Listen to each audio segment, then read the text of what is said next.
Hey, is this right here killing your marriage or relationship? This. You know what this is? This is your phone. Is it killing your marriage?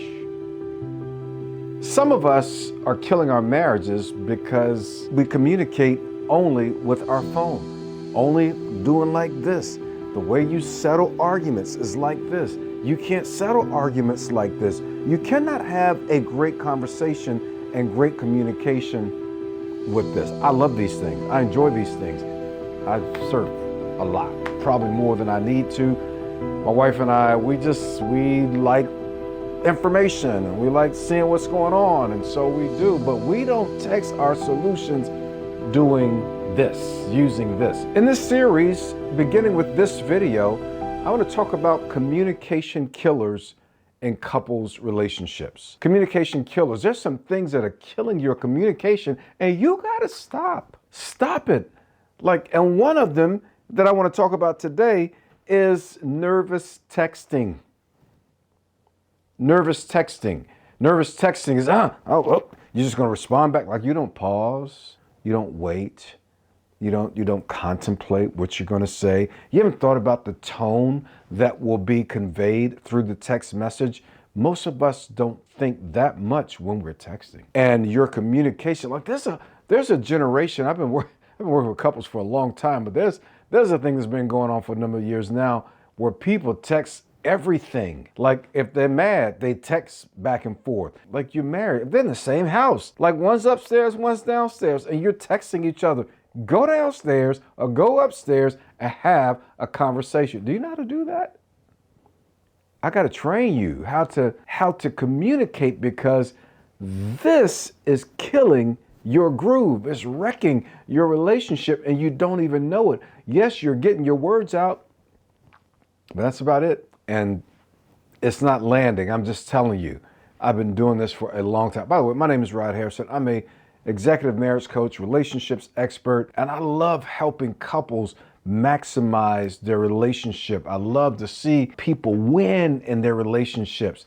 I'm a big fan of marriage, just so y'all know. I'm a big fan of marriage. So I love serving couples. I love to see you win. I love to see you have breakthroughs in places where you were stuck. And one of the number one places where couples get stuck is in your communication. Holler back at me, please, if I am knocking on your door, coming down your row, barking up your tree. How's your communication doing? Most couples say the thing killing our marriage is our communication. We can't communicate. And I do an assessment with couples to help them see where they are with their communication. Because if you can become more effective in your communication, you can actually get closer. So I've built an entire framework called Communicate to Connect. And so that while you're communicating, you're actually getting closer to one another. This right here usually doesn't do that. Unless you're texting good things like, hey, I love you, thinking about you today. I hope you're having a great day. I miss you. You know, I can't wait to see you. That's what I like to text to my bride. 34 and a half years. Sherry Hairston, you already know. I love that lady. Grateful for her. I thank God for her. And we have been working hard at communicating. And so I want to take you in this series on communication killers through some of the really important facets of communication in love relationships so that you can win. Can I be your coach in this series? Hit me up in the comments. Check me out down in the description. Get all the information, see what's going on. But like and subscribe if this is helpful to you. Let's talk about 5 reasons to stop nervous texting. Like when you get amped up, ramped up, mad, frustrated, pissed. Can I say that? I think I can say that. Yeah, when you get in that space, right, and when so much is swirling in your life where you're moving fast because you got the kids and you got work and you got this and you got that, like, you probably should text far less and pick up the phone far more. So let me tell you what happens when we nervous text and why you want to stop. Let me give you the first reason, because clarity is key. It is difficult to be clear when you're nervous texting. First of all, we are not that good. I'm not that good. You're not that good.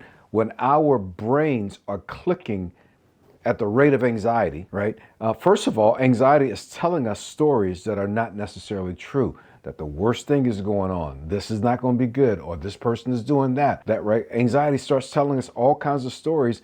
And then anxiety takes away our ability to think clearly. So when our anxiety is high, we're not processing in the center of our brain, the executive center of our brain, which is known as the prefrontal cortex. I don't mean to nerd out on you. I'm just telling you, there's a part of your brain that helps you to think logically and make decisions because you're calm. But when you're doing this, nope, you're not going to be clear. Like many people can't even put together a good sentence when we're anxious and angry and pissed off. We just can't do it. So text less, pick up the phone more. Once you calm down, that might be a good time. So clarity is important. Confusion, like a lack of clarity leads to confusion. Most of us don't realize that 60 to 90%, some people say 80%, but I like that window, 60 to 90% of all of our communication is nonverbal. It's nonverbal. It's not what I say, it's what they see. It's not what you say, it's what your spouse sees. You can say, no, I'm fine. I'm fine. You ever did that before? I know y'all know what I'm talking about. Yeah, I'm fine. No, I'm fine. And they're like, I hear what you're saying, but I'm looking at your eyes and I'm looking all of this, yeah. Your nonverbals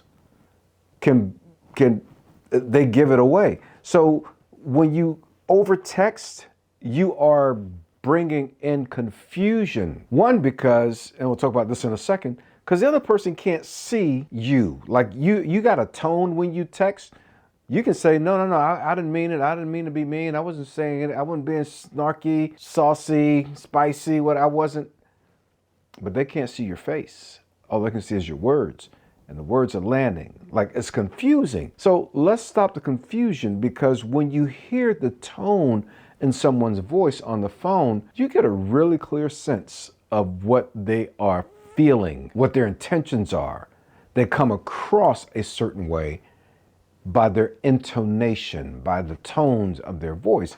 So stop all the nervous texting. Oh, I'm gonna help you today if you will let me. Is this helping anybody? So clarity, confusion. How about this? It causes damage to your relationship. You'd be amazed at the almost irreparable damage that can be done through text messages. Like I got couples that I work with, and they haven't gotten over text messages from 2 years ago.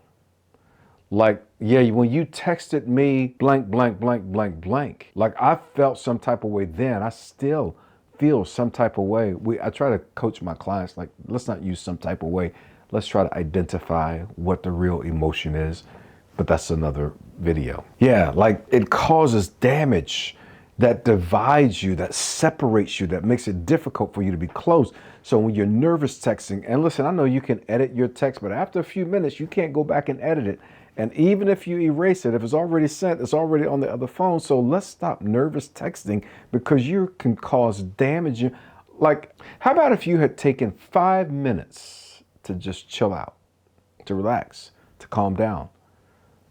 And then you picked up the phone and said, hey, I'm really hurting. I'm really angry. I'm really bothered. But I wanted to talk to you instead of text you, because I wanted you to hear my voice, right? So you cause less damage when you actually have a conversation, potentially. So now I got to teach you how to have a conversation too. Some of us don't know how to have a conversation. It's okay. You are where you are. There's a reason why we're not good at communication, but we can help you fix that. By the way, if you haven't heard about the Intimacy Reset Challenge, that's a great place to come and work on your communication. It is a 5-hour challenge that we do over 5 nights. But if you buy the VIP ticket, you get an extra hour of direct coaching with me. It's a small group in that VIP room, and I coach you directly. It's all online, and we help you to build your intimacy skills. And core to your intimacy skills is your communication. So make sure you click on the link, get registered for our upcoming Intimacy Reset Challenge. Let's get you close. Let's get you clicking. Let's get you fixing some damage. let's get back to the video here. You can't build a connection. You can't build a connection when you're nervous texting. Now, I know there are times when there's an emergency and you got to text something. We understand how life happens. But I'm talking about when you're trying to solve problems in your relationship, when you're trying to deal with conflict and hurt, and you're nervous texting. It not only causes damage, but you can't build connection that way. Nervous texting makes it hard, almost impossible, to build connection. Maybe you're really good at it. You might be an expert at nervous texting, but if you are, like, coach me up. I'm here to learn, right? But most of us can't really connect that way. Which leads me to my last point, which is connection requires proximity and visibility. If you really want to connect in your communication, you need proximity.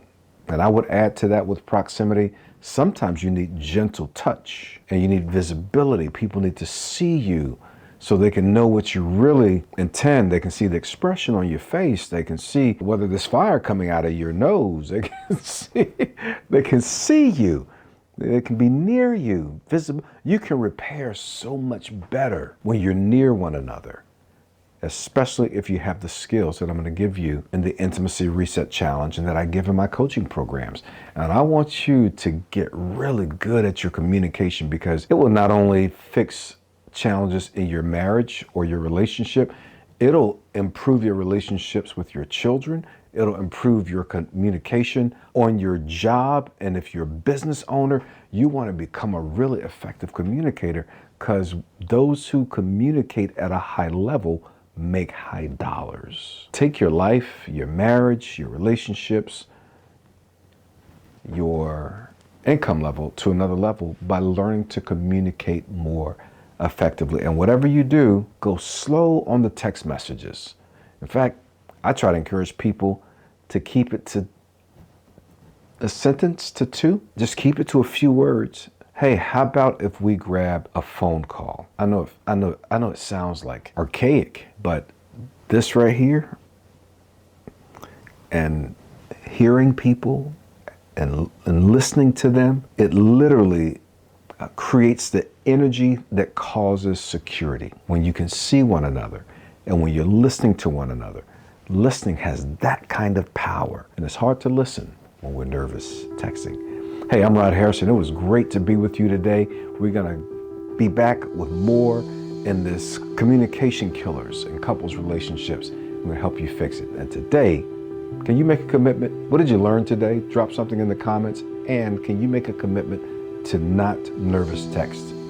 Like, I'm not going to text when I'm upset. I'm not going to text when I'm feeling some type of way, when I feel angry, when I feel pissed and livid. I'm not going to text. I'm going to wait a minute. You might send a short text. Hey, I need to talk to you. When you have a moment, can we grab 5 minutes?